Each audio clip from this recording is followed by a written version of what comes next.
Hello there, my sweet children. Come on in and sit with me for a spell.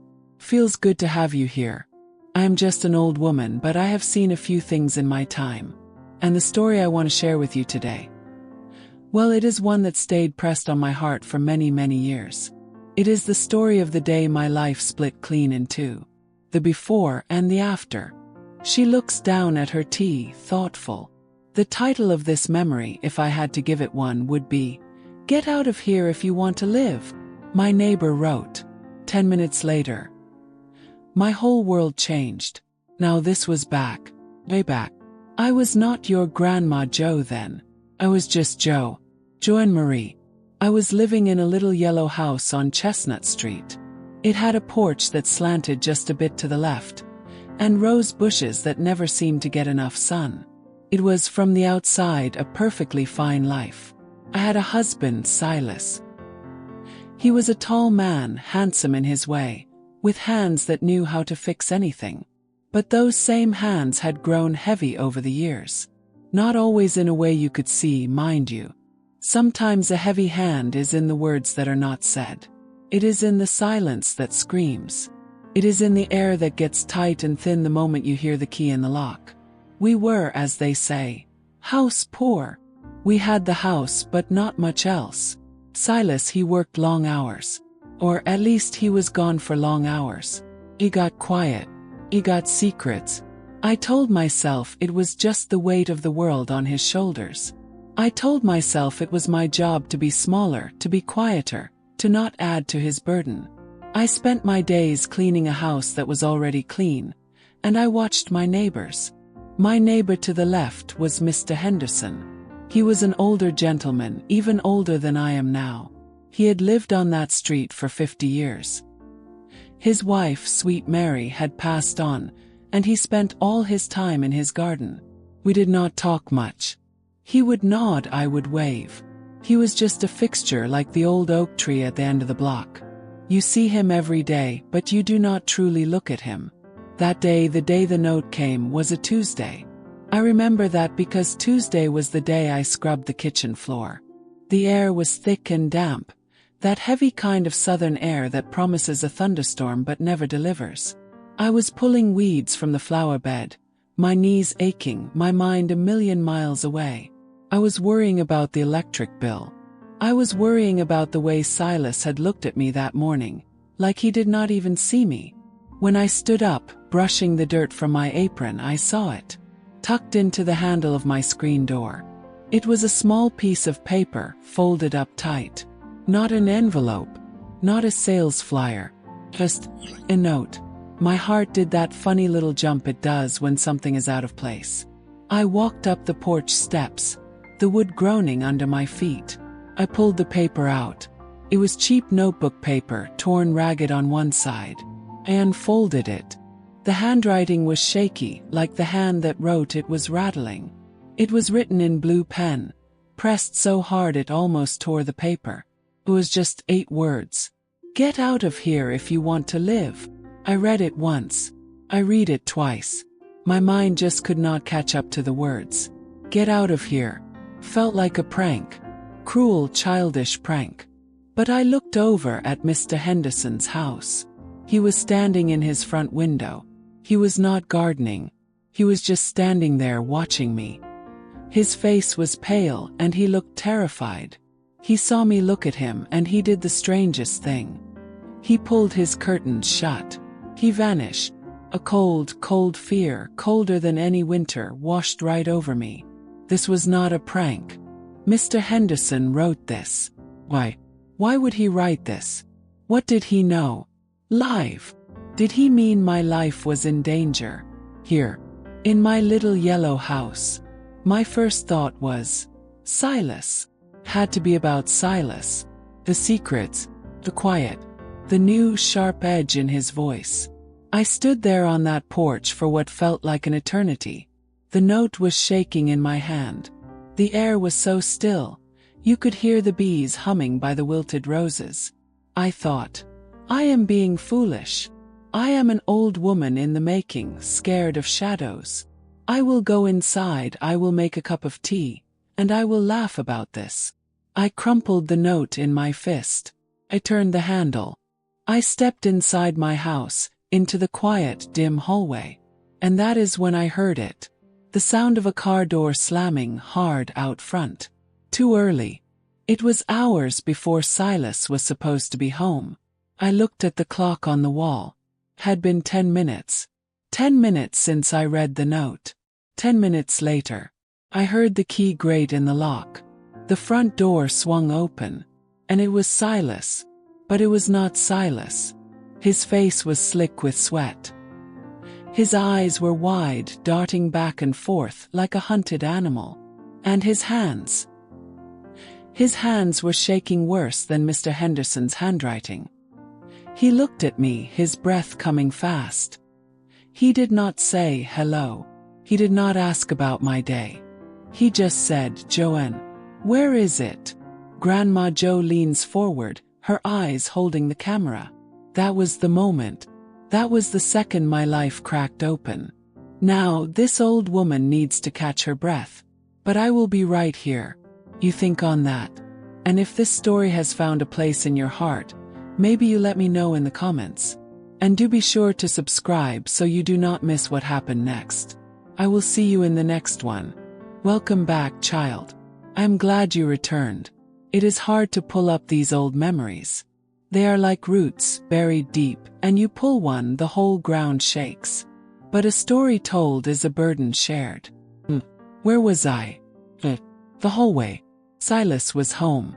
10 minutes after I read that terrible note from Mr. Henderson. He was standing there, filling up the doorway, looking like a stranger in his own house. "Where is it?" he said. His voice was a rasp. It was not loud. It was worse than loud. It was small and tight, and full of something I had never heard before. Pure naked fear. My mind was spinning. The crumpled note was still in my hand. I squeezed it tighter. My first thought was, he knows. He knows about the note. Where is what? Yes. My voice sounded thin like a bird's. "Do not play games with me, Joanne," he snapped. His eyes darted past me, into the living room, toward the kitchen. The box. The metal box. I had no idea what he was talking about. I am a simple woman. I kept my recipes in a wooden box, and my sewing things in a biscuit tin. "Silas, you are not making any sense," I said, trying to keep my voice steady. "You are scaring me." "Good," he hissed.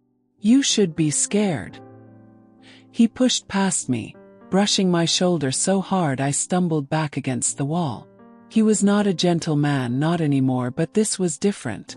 This was desperate. I watched him go into the living room. He did not turn on a light. He just started tearing the room apart. He pulled the cushions off the sofa, throwing them onto the floor. He went to the bookshelf, his hands sweeping books onto the hardwood, the sound like thunder in the quiet house. "Silas!" cried out. "What has gotten into you?" He spun around. "Did anyone come here?" he demanded. "Did you talk to anyone?" My blood ran cold. I thought of Mr. Henderson. I thought of his pale face in the window. I thought, if I say yes, what will he do? So I did what so many of us do when we are terrified. I lied. "No," I said, shaking my head. "I have been scrubbing the floor all day. Nobody." He stared at me for a long time. His eyes were searching my face. He was trying to see the lie in me. I held my breath. I prayed to a God I had not spoken to in years. I must have been a convincing liar. Because he grunted and turned back to the bookshelf. He was running his hands along the back of it, like he was looking for a secret panel. "They said they would," he muttered. He was talking to himself now. "They said they would come. They said." He stopped. He was breathing hard, his hands braced on the furniture. "Who, Silas?" I whispered. "Who is coming?" He looked over his shoulder at me. And the look on his face. It was not anger anymore. It was defeat. It was the look of a man who has run out of road. "It does not matter," he said, his voice hollow. It is over. He walked past me, back into the hallway, and went straight to the hall closet. He opened it. I could see his back as he reached up to the high shelf. He pulled down an old duffel bag. A bag I had not seen since we moved into that house. He unzipped it. And he started pulling things out of the closet. Blankets, old coats. And underneath them all was a small, gray metal box. The kind you keep important papers in. Or money. He fumbled with the key. His hands shaking so badly he could barely fit it in the lock. He opened it. I was standing in the living room doorway, frozen. Could not move. Could not breathe. He turned the box over. It was empty. A sound came out of Silas's throat. It was not a word. It was a howl. A sound of such complete and total despair. It made the hair on my arms stand up. He threw the empty box against the far wall. It hit with a loud metallic crash. Gone, he whispered. It is all gone. He slid down the wall until he was sitting on the floor, his head in his hands. I had never seen him cry. Not once. Not when his mother passed. Not when he lost his job at the plant. But he was weeping now. Dry, racking sobs that shook his whole body. I should have felt pity. I should have felt compassion. I should have gone to my husband. But I could not. All I could feel was the crumpled note in my hand, digging into my palm. All I could hear were those 8 words. Get out of here if you want to live. This was not about a bill. This was not about a lost job. This was something else. This was something dangerous. Mr. Henderson had warned me. And 10 minutes later, the danger had walked right through the front door. I stayed where I was, silent, watching the man I married break apart in the hallway. And I knew deep in my bones, that this was only the beginning. The danger was not coming. The danger was already here. It was in my house. It was sitting on my floor. Had to know. I had to know what Mr. Henderson knew. Grandma Jo looks at the camera, her face set. Sometimes the truth is the most dangerous thing of all. But you have to seek it anyway. I will stop here for now. These are heavy things to carry alone. Thank you for sitting with me. If you are finding your own strength in this story, please click that like button. It lets me know I am not just talking to the wind. And subscribe so you can walk with me on the rest of this journey. Be good to yourselves. Hello again. I'm glad you are still with me. Takes courage to listen to a hard story.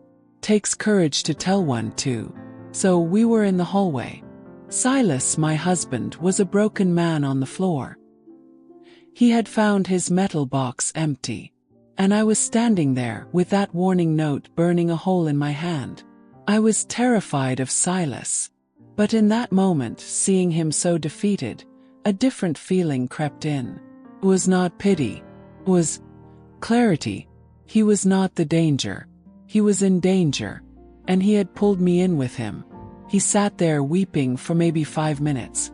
I did not move. Finally, he wiped his face with his sleeve. He got to his feet. He looked unsteady like an old man. Joanne, he said, his voice dead. I am going out. Silas, you just got home, I said, my voice barely a whisper. I am going out, he repeated. He did not look at me. He walked to the front door, opened it and left. He did not even close it all the way. Clicked shut, but the latch did not catch. I stood there. The silence in that house was louder than the crash of the box. I was alone. But I knew I was not safe. The people Silas was afraid of, they he mentioned. They were the ones who had the box. Or what was in the box. Which meant they might come back. Or they might have been here already. I looked at the note in my hand. Get out of here if you want to live. Mr. Henderson. He knew. He knew, and he tried to warn me. I had to talk to him. I had to know what he saw. My legs were shaking. Going outside right now felt like stepping off a cliff. But I had to. I smoothed my apron. I walked to the front door and pushed it open. The sun was starting to dip lower in the sky. The air was still heavy and hot. Chestnut Street was empty. No cars. No children playing. It was just me. I looked at Mr. Henderson's house. The curtains were still drawn. I walked down my porch steps. Each step felt like it was made of lead. I walked across my patchy lawn. I walked across the small strip of grass that separated our properties. I stood on his walkway. His house was so quiet. I could see his rose bushes, which, unlike mine, were beautiful and full. He was a good gardener. I walked up to his front door. I raised my hand to knock. But I stopped. What if they were watching? What if they saw me talking to him? I would be putting him in danger. I did not know what to do. I just stood there, my hand frozen in the air. And then I heard a voice. It was quiet, and it came from my left. "Get away from the door, Mrs." I jumped, my heart leaping into my throat. I looked toward the voice. It was coming from the window right next to the door. The curtains were pulled back, just a tiny crack. I could see one of Mr. Henderson's eyes, and the side of his face. "Mr. Henderson," I whispered. "I am not opening my door," he said. His voice was shaking as badly as my hands. "Please." "I got your note," I said, holding it up. "Who is Silas involved with?" "You need to go," he said. He was looking past me, up and down the street. "You need to get your things and you need to leave this town, Joanne." He had never called me Joanne before. It was always Mrs. or just a nod. "Leave," said. "I cannot just leave. This is my home." "What did you see, Mr. Henderson? Please." He was quiet for a long time. I could just see his eye blinking. "I am an old man," he finally said, his voice full of sorrow. "I do not want any trouble." "The trouble is already here," I said, and my own voice surprised me. It was strong. "It was in my house. Silas is terrified. He is looking for a metal box." "Mr. Henderson, what did you see?" He closed his eye for a moment. When he opened it, he seemed to have made a decision. "This morning," he said, his voice barely audible, "I was watering my roses. A car pulled up to your house." "A car? What kind of car?" "A big one. Black and shiny. Not the kind of car you see on Chestnut Street." Two men got out. They were not from around here. They wore dark suits, and it is 90 degrees in the shade. A chill went down my spine. "They went to your door?" "Yes." "No, they did not knock. They walked right around the back of your house. The one in the passenger seat. He was carrying a bag. Small one. Like a doctor's bag." "Did they break in?" I whispered. "I do not know," he said. "They were back there for maybe 10 minutes. Then they came out. They got back in their car. And they just sat there. Sat there. For an hour, Mrs. Was sitting. Looking at your house. Looking at my house. Then the driver. He got out. He walked up to your porch. He looked right at me standing here in this window. He smiled. But it was not a nice smile, Mrs. It was the kind of smile that says, "I see you. And I do not care." My stomach twisted. What did he do? He just stood there. And then he went back to the car and they drove away. Quiet as you please. I leaned against the brick of his house, trying to process this. "The box," I said. "They took the box." "I do not know about any box," he said. "But that is not all." I looked back at the crack in the curtain. "What?" "Silas. He came home about an hour after that. He was driving fast. He ran inside. He came out maybe 2 minutes later. He was carrying a shovel." "A shovel?" "From your shed. He went into the backyard. He started digging." "Digging?" I was so confused. "By that old dogwood tree." He dug for a few minutes. Then he threw the shovel down. He looked frantic, Mrs. He put his hands on his head. He was yelling, but I could not hear the words. Then he just left. He got in his car and peeled out of here like the devil was on his tail. That was when I wrote the note. Because Joanne, whatever those men in the black car were looking for, I do not think they found it. And whatever Silas was looking for in the backyard, he did not find it either. They are all looking for something. And your house is right in the middle of it. You are not safe there. He pulled the curtain shut. He was gone. I stood on his porch, the world spinning around me. Men in black suits. Doctor's bag. Silas digging in the yard. A missing box. This was not just debt. This was something terrible. I turned and looked at my own little yellow house. Did not look like my home anymore. It looked like a trap. Grandma Jo sighs, a deep, heavy sound. It is a heavy thing to find out your home is not your home. That the life you built is a house of cards. Had to know. I had to know what Silas buried. Or what he thought he buried. I will be back, sweet child. Go get yourself some water. And if you know someone who feels trapped, maybe you share this story with them. We all need to know we are not alone. I will see you soon. Welcome back. You are sticking with me. That is good. That is loyal. I like that. I was standing on Mr. Henderson's porch. He had vanished behind his curtain. And I was left with all this knowledge. This terrible, heavy knowledge. Men in black suits. Car that did not belong. Silas, my husband, digging in our own backyard like a madman. My little yellow house was not a home. It was a target. Mr. Henderson was right. Had to get out. But, child, you have to understand. In those days, a woman did not just leave. I had no money of my own. I had no family in this state. I had nowhere to go. Leaving was not an option. Not yet. First, I had to understand. What was Silas looking for? What had those men been doing in my house? I looked down the street. It was still quiet. The sun was painting the clouds purple and orange. It was almost beautiful. Funny, is it not? How the world can be ending for you, and the sky just keeps on being beautiful. I took a deep breath. I walked off Mr. Henderson's porch. I walked back to my house.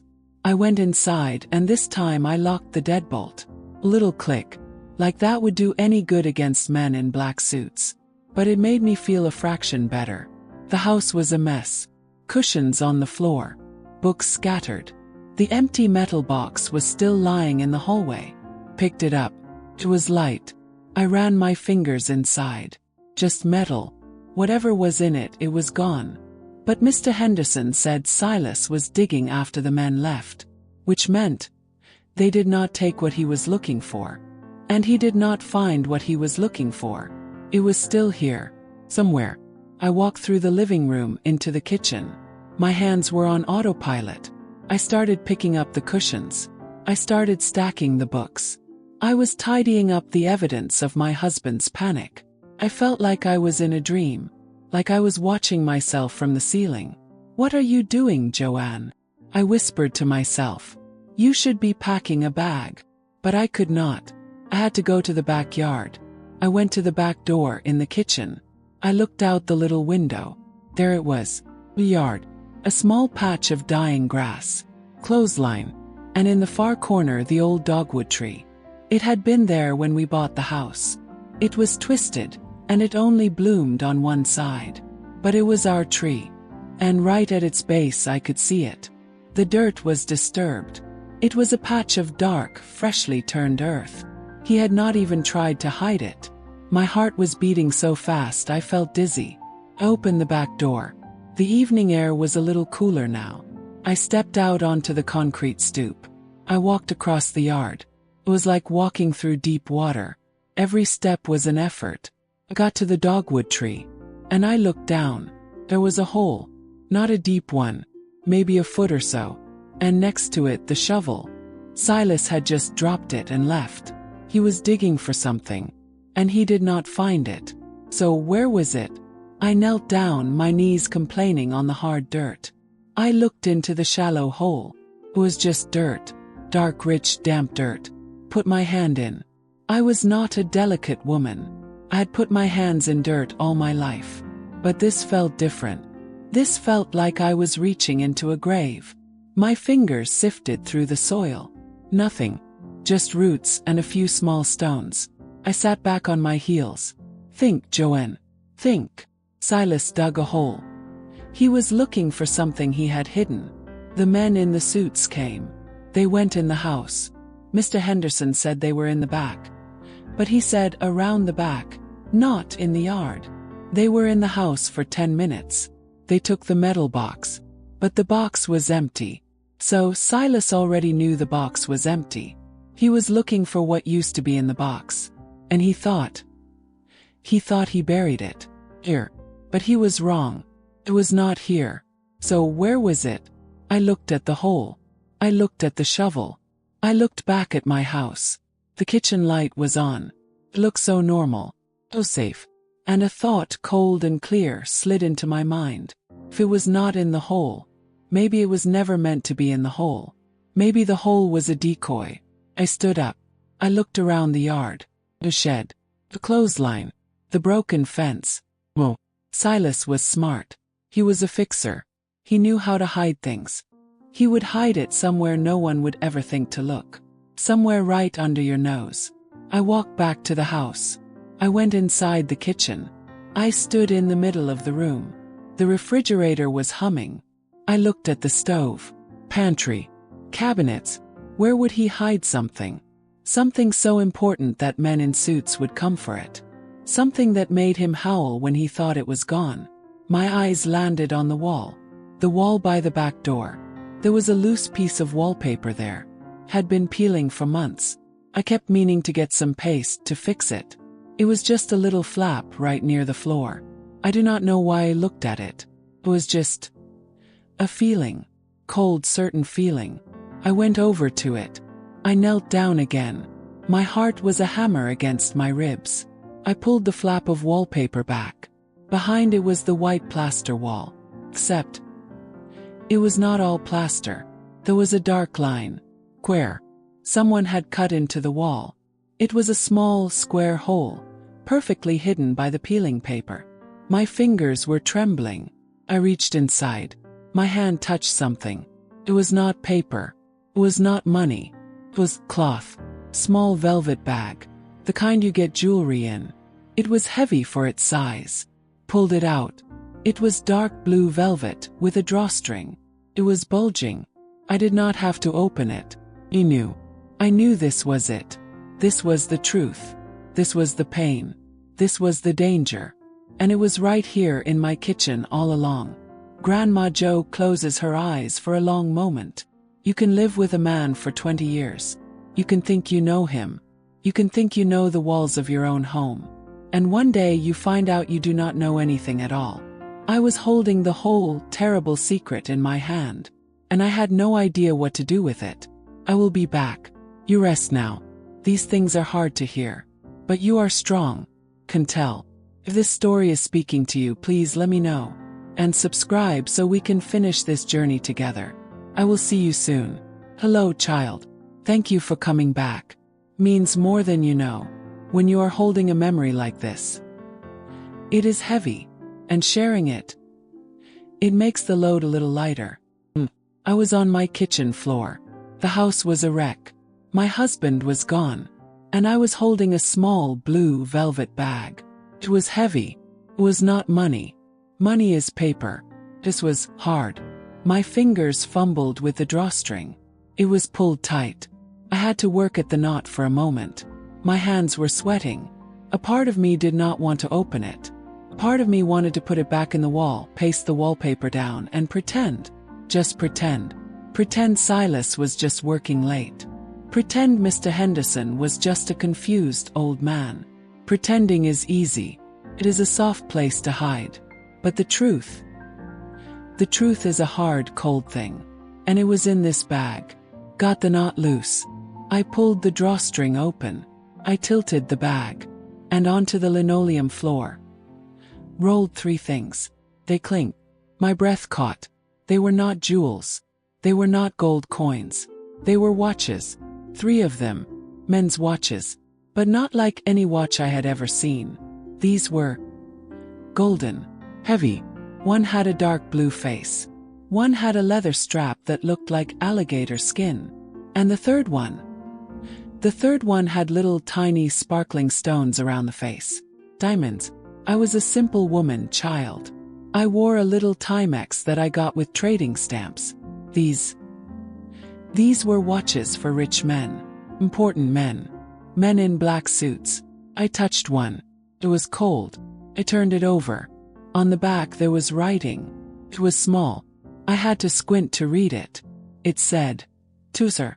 With gratitude. 1975.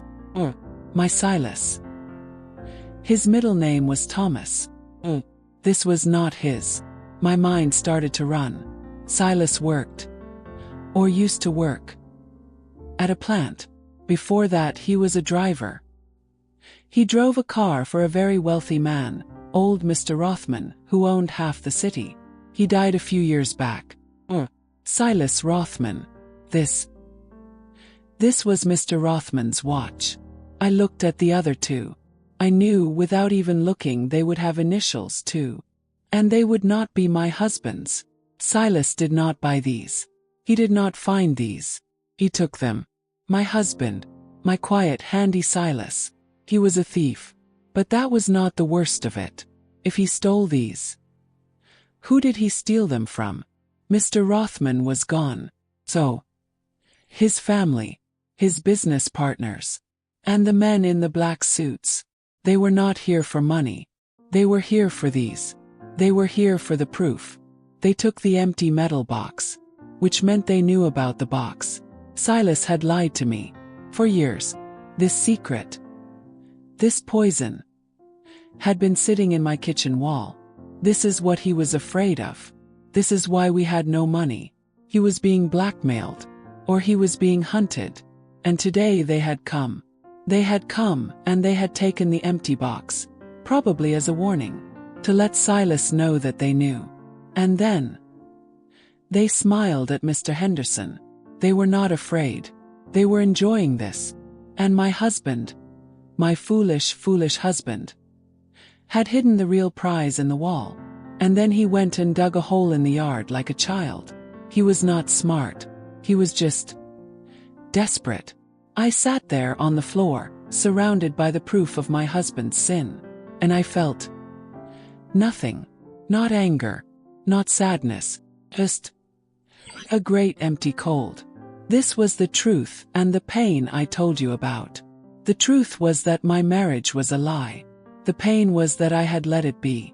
I had made myself small for this man. For a thief. For a fool. Heard a car. It was coming down the street. Lo. My body went rigid. I grabbed the watches. I shoved them back into the velvet bag. I pulled the string tight. I scrambled to my feet. The car was getting closer. It was a low, rumbling sound.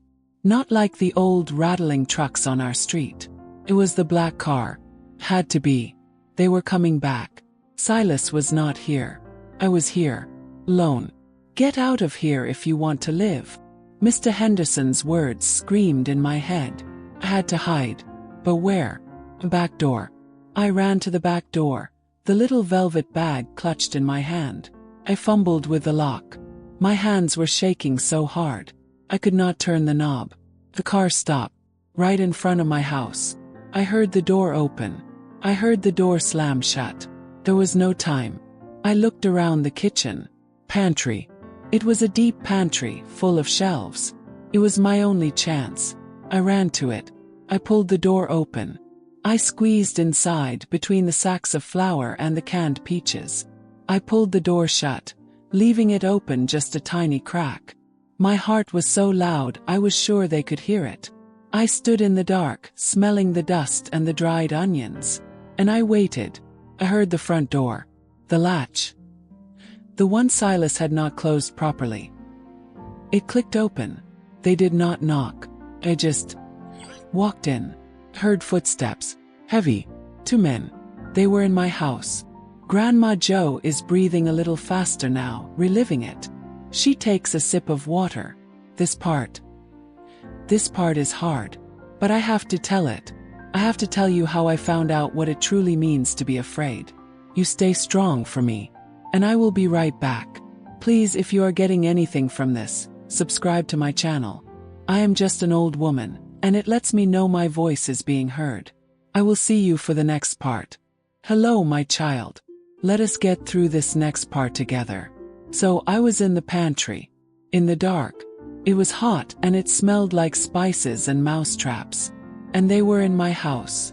I was peeking through the tiniest crack in the door. Could not see much. Just a slice of my own kitchen. I heard their voices. One was low and smooth, like gravel rolling in honey. The other one was higher and nervous. He is not here, the nervous one said. He will be, the gravel voice replied. He has to come back. Where else would he go? I saw one of them walk past the pantry door. He was tall. He was wearing a dark suit, just like Mr. Henderson said. He stopped. He looked at the floor. What is this? He said. My heart stopped. What had I left? What did he see? What is what? The nervous one asked. This. The tall man bent down. I could not see what he was doing. I heard him sniffing. Flour, the gravel voice said. She has been baking. I almost cried out in relief. The sack of flour. I must have spilled some when I dove into the pantry. So she is here, the nervous one said. His voice was excited. Maybe she knows. Cold dread filled me. Maybe, the gravel voice said. He sounded calm. He sounded bored. Like this was just another Tuesday for him. Check. My blood turned to ice. Check where? Everywhere. Closets. Under the bed. The shed. Find her. I heard the nervous one walk away. I heard him opening the closet in the hallway. I heard him slam it shut. Nothing, he called out. Keep looking, the gravel voice said. The tall man was still in the kitchen. He was just standing there. He was looking around. My kitchen. My things. He opened my refrigerator. The little light came on. It cast a glow on his face. He was not old. He was not young. He had a thin, neat mustache. He looked like a man who sold insurance. Except for his eyes. His eyes were cold, like two little stones. He took out the pitcher of sweet tea I had made that morning. He looked at it. He opened a cabinet. He took out a glass. He poured himself a glass of my tea. He took a sip. Right there in my kitchen. Like he owned the place.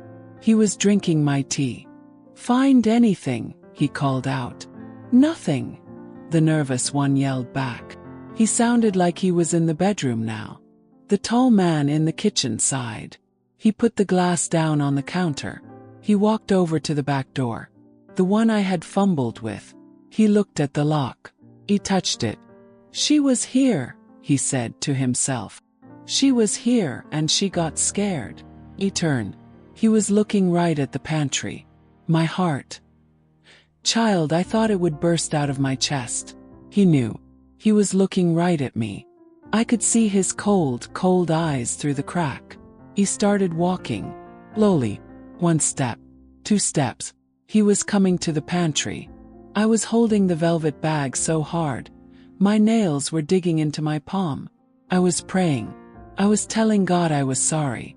I was sorry for being a bad wife, for being quiet, for not leaving sooner. I was ready. I was ready to die. He reached the pantry door. He put his hand on the knob. Closed my eyes. And then, we heard it. The sound of the front door opening. Joanne. It was Silas. My husband. He had come back. The tall man's hand froze on the doorknob. A smile spread across his face. It was the most terrible smile I have ever seen. In here, Silas, the gravel voice called out. He sounded friendly, like an old friend. He turned away from the pantry. He walked into the living room out of my sight. I heard Silas make a sound. Little gasp. What? What are you doing here? Silas stammered.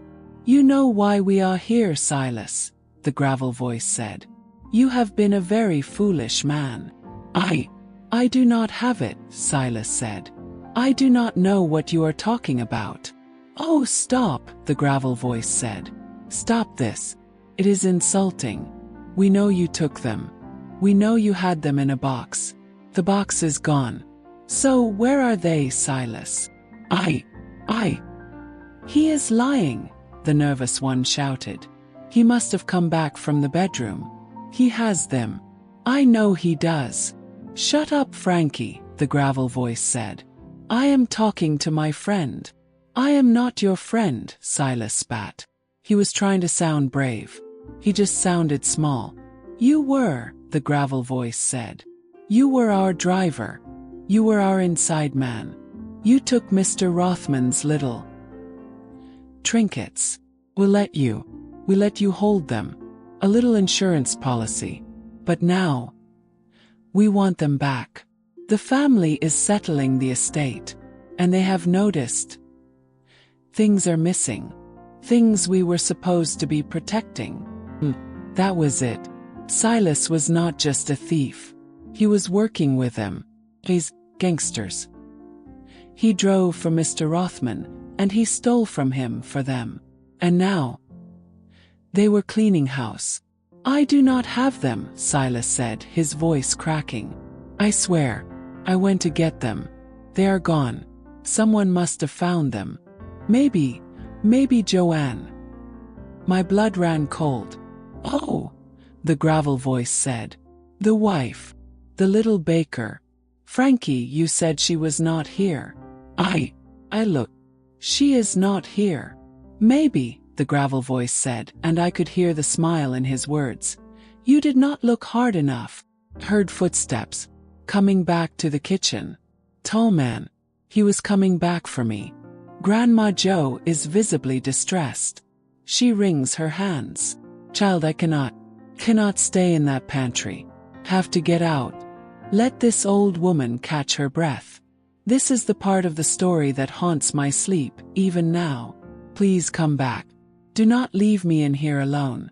If you are with me, subscribe. Helps. Truly does. I will see you soon. Hello, child. I'm back. I told you I would be. We have to finish this. We cannot stay in the dark places. I was in the pantry. In the dark. And the man with the gravel voice, the man who drank my tea, was coming back to the kitchen. He was coming to find me. Silas, my husband, had offered me up, like a lamb, to save his own skin. Maybe Joanne, he had said. And in that moment, whatever tiny leftover piece of love I had for that man, it turned to ash. Just burned up. I was not a wife anymore. I was just a woman in a trap. I heard his footsteps. He was in the kitchen. I was holding the velvet bag. The watches. The proof. A reason. I could not let him find me. Not with these. If he found me with these, I was dead. Silas was dead. We were all dead. I looked behind me in the pantry. Shelves. Flour. There was no other way out. The man was humming a little tune. He was standing right outside the pantry door. I could see his shadow under the crack. He was enjoying this. He was playing with us. I had to do something. I could not just wait. My eyes fell on the shelves. Cans. My peaches. My green beans. And a big glass jar of pickled beets. It was heavy. It was on the top shelf. My heart was not beating. It had just stopped. I heard his hand touch the doorknob. I heard it start to turn. I did not think. Just acted. I reached up. I grabbed that heavy glass jar of beets. And as the door swung open, I screamed. I screamed like a wild animal. And I swung that jar with all the strength I had in my body. It connected with a crack. The man with the gravel voice. His eyes went wide. He had not expected that.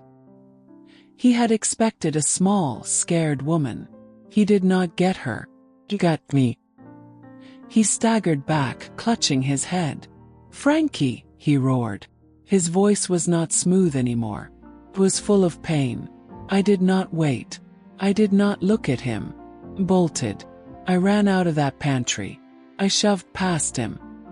He grabbed for me, but his hand just brushed my arm. I ran to the back door. The one I had fumbled with. Silas and the other one, Frankie, were in the living room. They were yelling, "She is here. Get her." I grabbed the doorknob. "Please God, please." Turned it. Pulled. The door flew open. I burst out into the night air. It was dark now. The sun was gone. The air was cool. I ran across my little backyard. I could hear them behind me. They were crashing out the back door. "Stop! Stop or I will shoot!" one of them yelled. I did not stop. I did not care. Got to the back fence. It was a rickety, old wooden fence. Had a gate.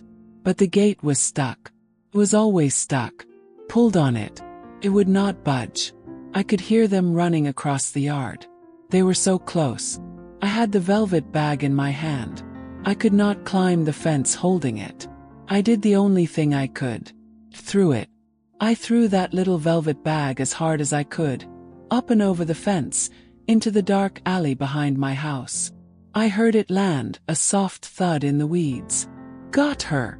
Hand grabbed my hair. Yanked me back. I fell to the ground hard. The air rushed out of me. I landed at the base of the old dogwood tree. Right on the patch of dirt Silas had dug up. I looked up. It was Frankie. The nervous one. He did not look nervous now. He had a small silver gun in his hand. He was pointing it at my face. "Where are they, old woman?" he panted. "Where did you throw them?" Silas ran up behind him. He was breathing hard. He looked at me on the ground, and there was nothing in his eyes. No pity. No regret. "Tell them, Joanne," he said. "Just tell them. It is over. Just give them what they want." I do not know," I gasped, trying to get my breath. "I do not know what you are talking about." The tall one, the one with the gravel voice, walked up. He was holding a handkerchief to his head. It was dark, but I could see the stain on it. The beet juice. Or something else. He did not look angry. He looked disappointed. "Mrs.," he said, his voice calm again. "You are not good at this. We know you had them. I saw the little bag in your hand. You threw it. Be a smart lady. Tell us where it landed. And we will let you and your husband go." He was lying. I knew he was lying. If I told them, I was dead. If I did not tell them, I was dead. It was just my medicine, I stammered. I was scared. Frankie laughed. It was a high, thin sound. "Medicine. She is lying. Hit her." The tall man looked at Silas. "Is she lying, Silas?" Silas looked at me. He looked at the man. And he nodded. "She is lying," Silas said. "My own husband." The tall man sighed. "All right. Have it your way. Frankie, search the alley. Find the bag. Silas, you and I are going to wait. And Mrs." He looked down at me. He smiled that terrible smile. "You are going to help us." He reached into his coat. He pulled out something. Rope. Grandma Jo stops. She looks away from the camera. She is crying. Silently. Just tears rolling down her cheeks. "I'm sorry, child. I'm sorry. This is the pain I told you about. When you see the truth of a man's heart, when you see what he is willing to do, what he is willing to let happen, that is a pain that does not ever really go away. Hey, I need to stop. I need a minute. You come back. Promise. I promise I will finish the story. This is not the end. This is just the darkest part. If you are still here, just press that like button, so I know you are still with me. I will be back. Hello, child. Thank you for your patience. We cannot stay in that backyard forever. We have to move on. We have to get through. I was on the ground. My husband, Silas, had betrayed me. The man named Frankie was climbing the fence to search the alley for the velvet bag. And the tall man, the one with the gravel voice, was standing over me. He was holding a piece of rope. "Silas," the man said, "tie her to the tree, so she does not run off again." Silas just stared at him. "What? You want me to?" "Yes," the man said. "Ooh, do it, or I will let Frankie tie her up. And he is not gentle." Silas looked at me. I looked right back at him. I wanted him to see my face. I wanted him to see the end of us. He took the rope. He walked over to me. He did not meet my eyes. He pulled me up to my knees. He pushed me against the trunk of the dogwood tree. He wrapped the rope around me, around my chest, pinning my arms. His hands were clumsy. He was shaking, but he did it. He tied me to that tree. He tied me up and left me for them. "Good," the tall man said. He sat down on the back stoop. He took out a cigarette. He lit it. The little flame lit up his face. He looked bored. "Now we wait," he said. We heard Frankie crashing around in the alley. "I cannot see anything," he yelled. "It is too dark." "Well, feel," the tall man yelled back. "It is a velvet bag. It is not a ghost. Find it." Silas was just standing in the middle of the yard. He looked lost. What are you going to do?" Silas asked. "When you find it, what then?" The tall man took a long drag on his cigarette. The orange tip glowed. "What do you think we are going to do, Silas?" he said. "You stole from us. You lied to us. You made us come all the way out here. This is untidy. And our boss, he does not like untidy." Silas started to babble. "It was not my fault. I needed the money. You said I could hold them. I can get you more. I know where Rothman kept other things. I can." "Stop," the tall man said. He sounded tired. "Just stop. You are embarrassing yourself." I was tied to the tree. And I was listening to my husband beg for his life. And I felt nothing. Just the rough bark of the tree against my back. Just the tightness of the rope. I was thinking about the velvet bag. It was in the weeds. It was dark. Maybe Frankie would not find it. What happened then? Would they wait all night? "I found it." Frankie's voice. From the alley. "I found the bag." The tall man stood up. A cloud of smoke came out of his mouth. "Well, bring it here," he said.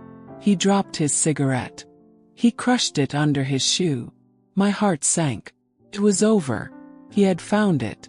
It was all over. I heard Frankie climbing back over the fence.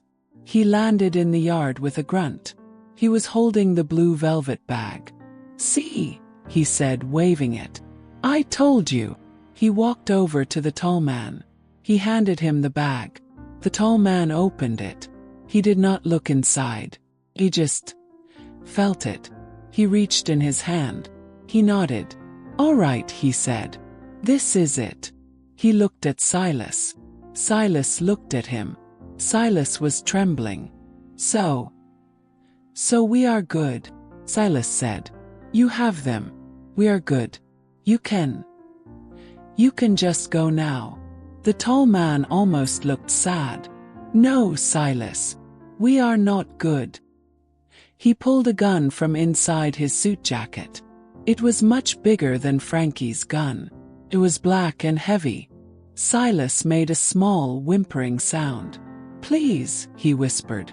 "Please." "You should not have stolen, Silas," the tall man said. He raised the gun. He pointed it at my husband. Closed my eyes. Could not watch this. I was a dead woman tied to a tree. And I was about to watch my husband die first. I heard a sound. Not a gunshot. A different sound. Voice. "Ooh. You there." It was loud. It was strong.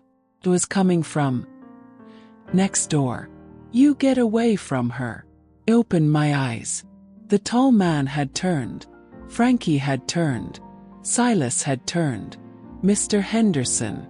He was standing at his back fence. He was in his bathrobe, and he was holding a shotgun. It was an old double-barreled thing, but it looked big, and it was pointed right at the tall man. I said, "Get away from her," Mr. Henderson said.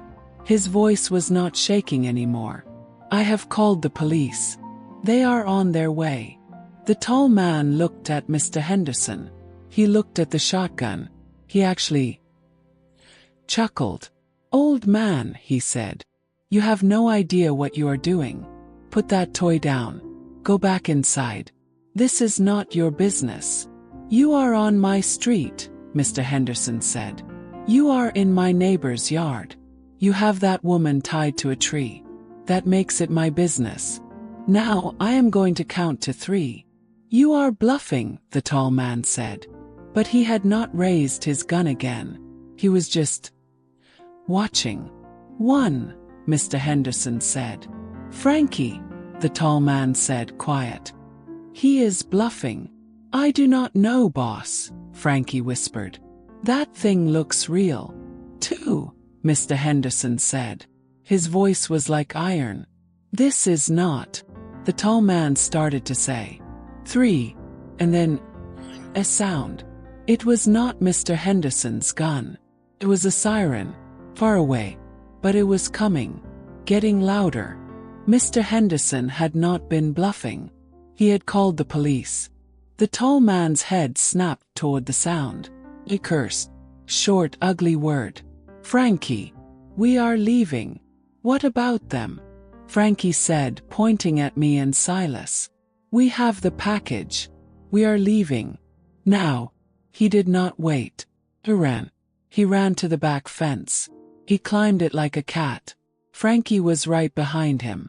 They were gone. Into the dark. It was quiet. Just the sound of the siren getting closer. And the sound of Silas. He was on his knees in the dirt. He was sobbing. I was still tied to the tree. "Mr. Henderson," called out. My voice was a croak. He was still there. He was still holding the shotgun. "I am here, missus," he said. "I am here. They are coming. You are safe now." Grandma Jo wipes her eyes with the handkerchief. She folds it neatly. That man. That quiet, old man who just grew roses. He saved my life. He did not have to. He could have stayed inside.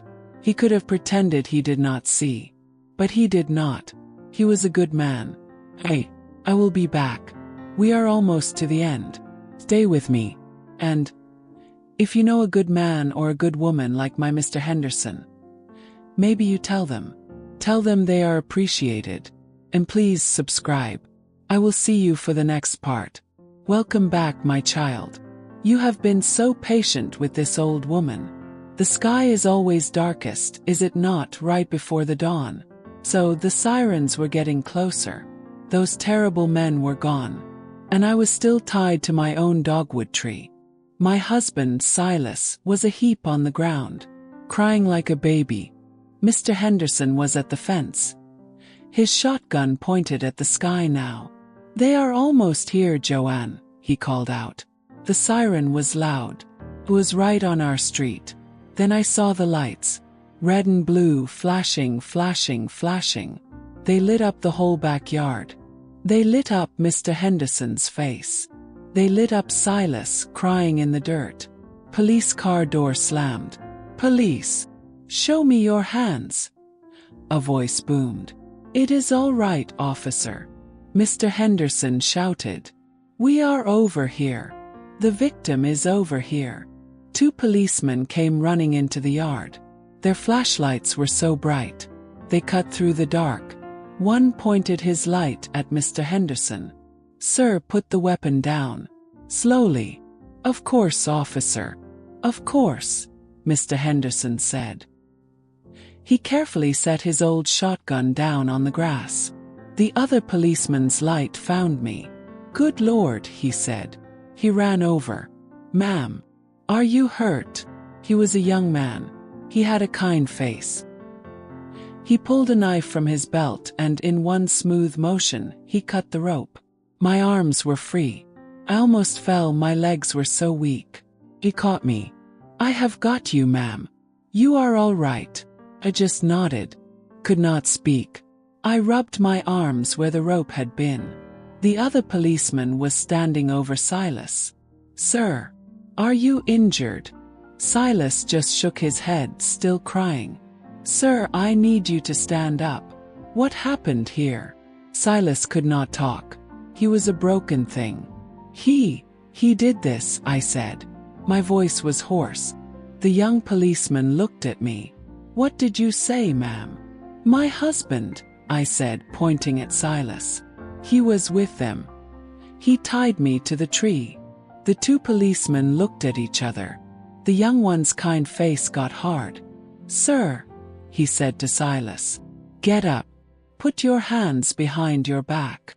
Silas looked up. His face streaked with tears and dirt. What? Well, I am the victim here. They. You tied your wife to a tree? The policeman asked. Silas did not have an answer. He just stared. The policeman pulled him to his feet and cuffed him. He read him his rights. Right there in my backyard. It all happened so fast. 1 minute I was going to die.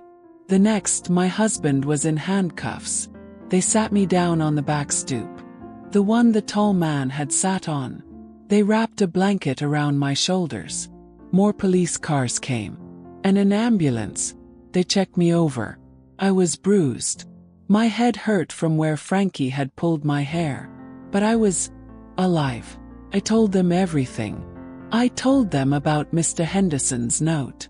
I told them about the men in the suits. I told them about Silas being terrified.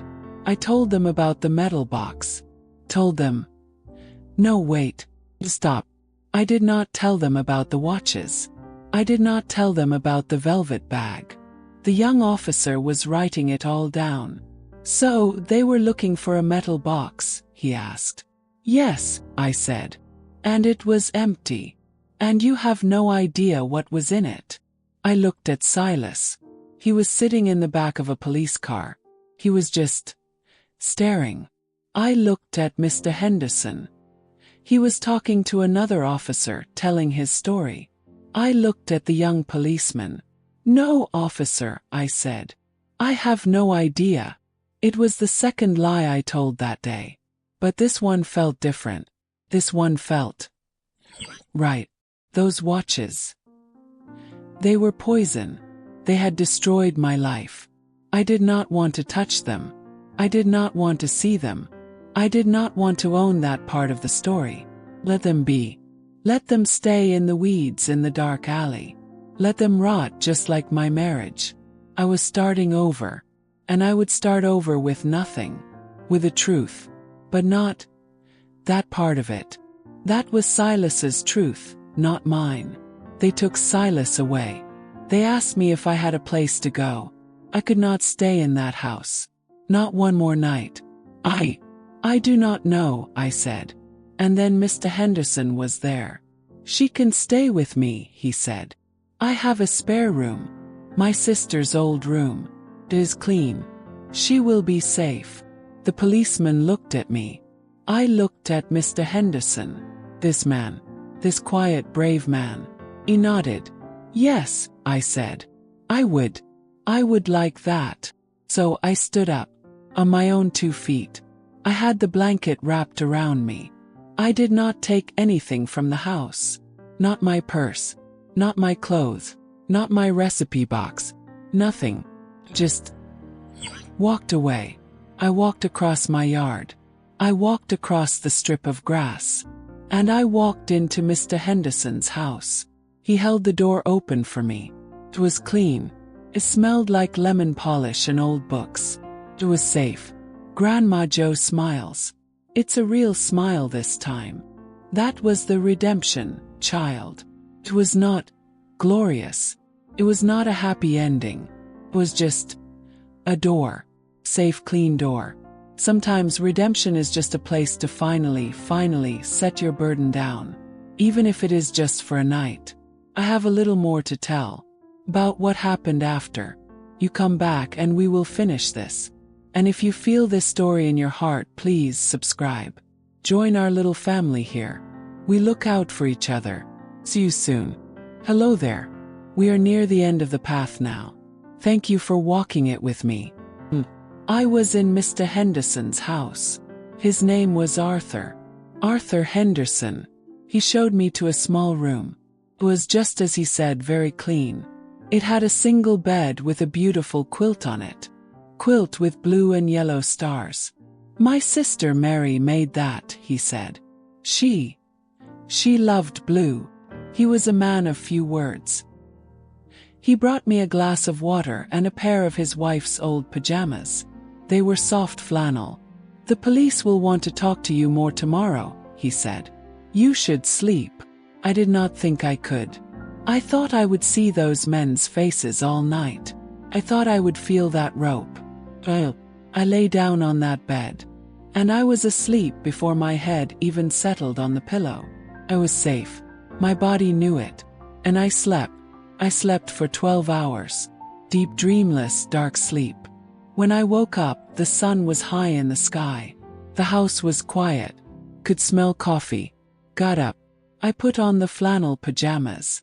I walked out into his kitchen. He was sitting at a small table, reading the newspaper. He looked up. He was not holding a shotgun. He was not a warrior. He was just Arthur. He nodded at me. Good morning, Joanne, he said. There is coffee. And that was that. I sat down. I had a cup of coffee. We did not talk about the night before. We talked about his roses. We talked about the weather. It was normal. It was the most beautiful gift he could have given me. A moment of normal. Police came back. I told them the story again. Silas, it turned out, had a lot to say. Once he knew those men were gone, he told the police everything. About his connection to the Rothman family. About the men.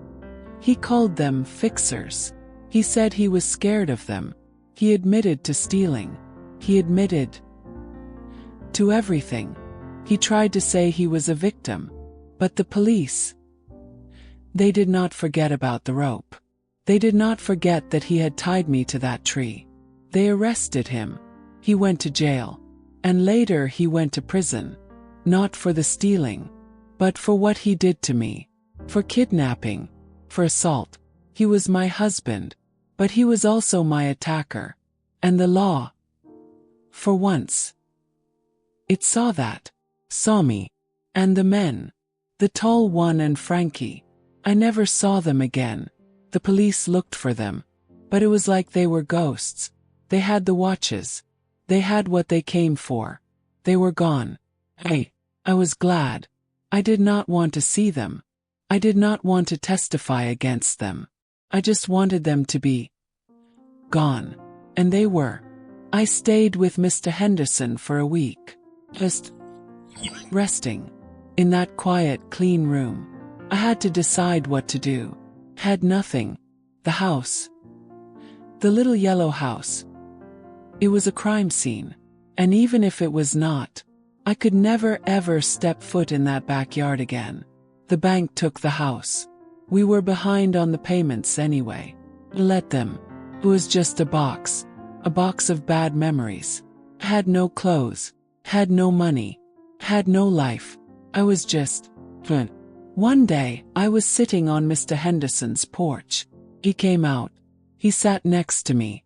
We watched the cars go by for a while. What will you do now, Joanne? He asked quiet. I do not know, Arthur, I said. I truly do not know. He nodded. He reached into his pocket. He pulled out an envelope. My sister Mary, he said. She left me a little money. Have my pension. I do not need all of it. This is for you. He handed me the envelope. Opened it. Inside was $500. Child, in those days, that was a fortune. It was more money than I had ever seen in my life.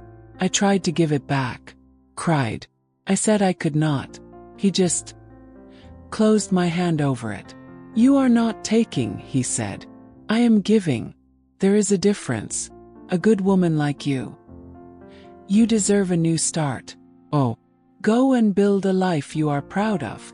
He gave me my life. First with his courage. And then with his kindness. $500. And a bus ticket. Had a sister, Pearl. The one I told you about, who I had not seen in years. She lived 2 states away. Called her. From Mr. Henderson's phone. I told her. Not everything. But I told her I was in trouble. I told her I was alone. And she just said 2 words. Come home. So I did. Grandma Jo is smiling, but there are tears in her eyes. Redemption, child. It is not always a big, shining moment. Sometimes it is just kindness. It is a quiet man on a porch. It is a sister's voice on a telephone.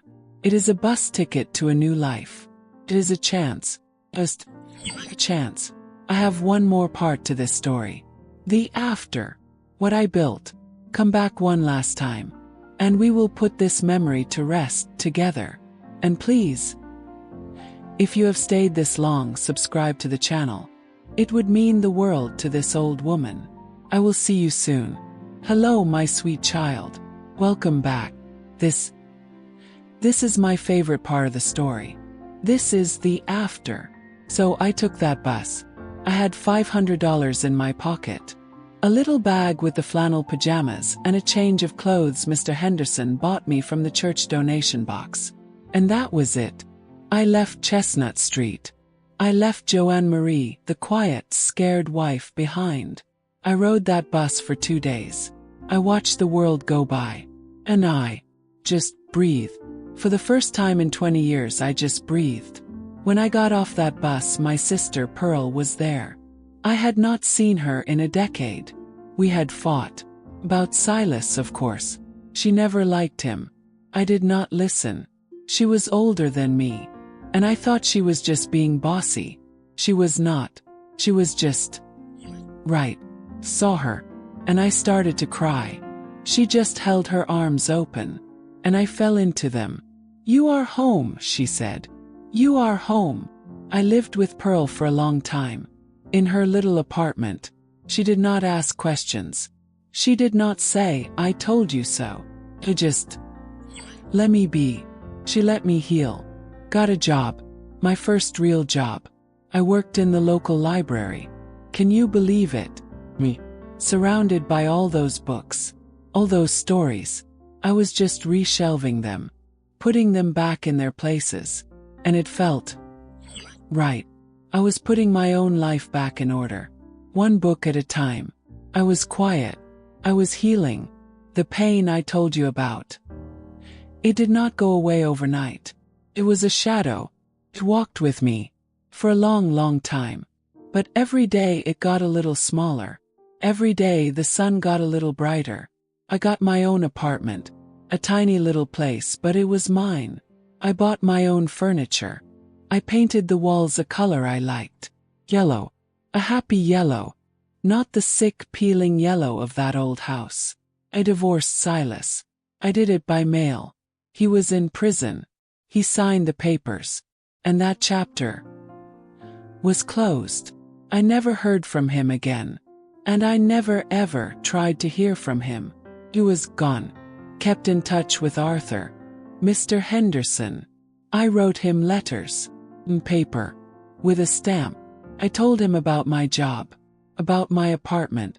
I sent him $50. Every month. Until all $500 was paid back. He sent me a letter back. It just said, you did not have to. But I am proud of you. He passed away a few years after that. Quietly in his sleep. His neighbor found him. I cried when I heard. I cried not because he was gone, but because he had been here. He was my angel. My grumpy, rose-growing angel. And I just lived. I lived my life. I made friends. I joined a church. I started baking again. For the church bake sales. People liked my pies. She chuckles. They really liked my pies. Years went by. The decades. They just slipped past you. Got older. My hair got gray. I got these wrinkles. She gestures to her face, smiling. I earned these. I never married again. I just did not have the heart for it. My heart was full. It was full of my life, my friends, my books, my little yellow apartment. Pearl's children, they started having children of their own. And they started calling me Grandma Jo. And it just stuck. I became Grandma Jo, not just to them, but to everyone. To the young girl at the library who needed advice. To the young man at my church who missed his own grandmother. I became the woman I am today. Sitting here, talking to you. My redemption was not one moment. It was 30 years of moments. It was every pie I baked. It was every book I shelved. It was every rent check I wrote with my own name on it. It was building a life. A real one. An honest one. Quiet one. But it is mine. I am not a victim. I am not a scared woman in a pantry. I am not that person. I am Grandma Jo. And I am free. She beams. It is a brilliant, powerful smile. That is the end of the story. I have one more thing to say. My final thoughts for you. You will come back for that, will you not? Just one last time. We will have one last cup of tea together. Subscribe, sweet child, so you do not miss it. I will see you one last time. Hello, my sweet child. We are here. We have walked that whole long dark road together. And now we are in the light. Thank you. Thank you for listening to this old woman's story. It was not an easy one to tell, but I had to tell it. Because I know right now someone hearing my voice. You are in your own pantry. You are in your own dark, scared place. You are hiding. You are afraid. You feel trapped. You think there is no way out. Your danger might not be men in black suits. It might be a job that is crushing your spirit. It might be a relationship that is making you small. It might be a fear, a regret, secret. We all have our yellow house, the place that looks fine on the outside, but is rotting on the inside. And I am here to tell you, I am here as your Grandma Jo to look you in the eye and tell you, there is always a way out. It is not easy. I am not going to lie to you. It will be the hardest thing you ever do. You will have to be braver than you have ever been. You will have to be your own Mr. Henderson. You will have to be the one to pick up the shotgun and say, no more. You will have to be the one to write your own note. The one that says, get out of here if you want to live life, not just survive, not just get by life, full and honest and true life. You will have to run. You will have to leave things behind. You will have to walk away from a life that is not yours. And it will hurt. Oh child, it will hurt. That is the pain of it. But on the other side of that pain is the truth of who you are, the truth of your own strength. And on the other side of that truth is your redemption. It is your quiet room. It is your library. It is your yellow apartment. It is the real you, the one God intended you to be. Do not wait. Do not wait for the men to come to the door. Do not wait until you are tied to a tree. Listen to the warning. Listen to your heart. It is telling you, right now. It is whispering, get out and live. Please, listen to it. She leans back, her energy spent, but her eyes bright. This is why I do this. This is why I sit in this chair and talk to a camera. 'Cause you are out there. And I love you. I may not know your name. I may not know your face. But I know your heart. And I love you. You are my family. And I am so, so proud of you. She smiles, that warm grandma smile. This is the part where I ask you if any of my stories have touched your heart, please Click that like button. It is like a little wave saying, I hear you, Joe. And please subscribe to the channel. It is free. Just means you are part of this family. And we are a big family. Look in the comments. You will see people from all over this beautiful world. All of us. Just trying to live. Share this story. If you know someone, just one person, who is in that pantry, send them this. You never know. You just might be the Mr. Henderson they have been praying for. Be good to yourselves. Be good to each other. And I will be right here, waiting for you, with another story. God bless you, sweet child. Go and live.